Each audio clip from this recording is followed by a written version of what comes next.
As I mentioned, I'm painting outdoors tonight. I like to do this quite often, especially on warm summer nights like this. You may be able to hear some crickets and cicadas and other kind of summer noise background, which is really enjoyable.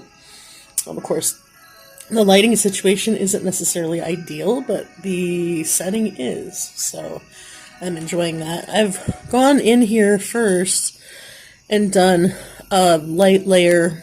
I'm going to be demonstrating a technique as I go through the steps of this painting called glazing, in which you work up different layers, working from light tones to the darker tones to get the effect that you want with a variety of colors and shapes and other elements of a painting. As you can see here, I'm working mostly in the yellow family at this point. I did use some bit of a brown tone around in here and a little bit more of like this mustardy yellow there. What I'm going to demonstrate now is to kind of go in and start the base of my greens for the stem that the frog is sitting on here. Get a little bit more pigment on that. Also be working this as I go. I'm going to do a lot of mixing of color in the wet stage on any of these steps tonight, but a little bit of green and yellow here on this stem. It's similar to what I did on the first try with the subject matter with the double frog mirrored subject.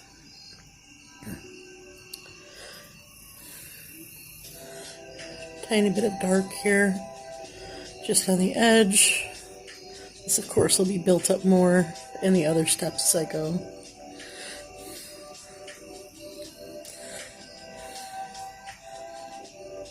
Now you may notice that I go back and forth between techniques with the wetting of the surface or not working on a wet surface. This depends sometimes on if I want to be working on a dry surface or a wet surface. As you'll see, the paints mix very differently depending, and also on your paper type and how much water you use. So in this case, I'm actually kind of going to be flooding the whole area I'll be painting and having it be wet so that these dry areas, nothing will flow into them. So the water and the pigment will stay in this area that I'm wetting. If you overstep a little bit, you can just kind of do that.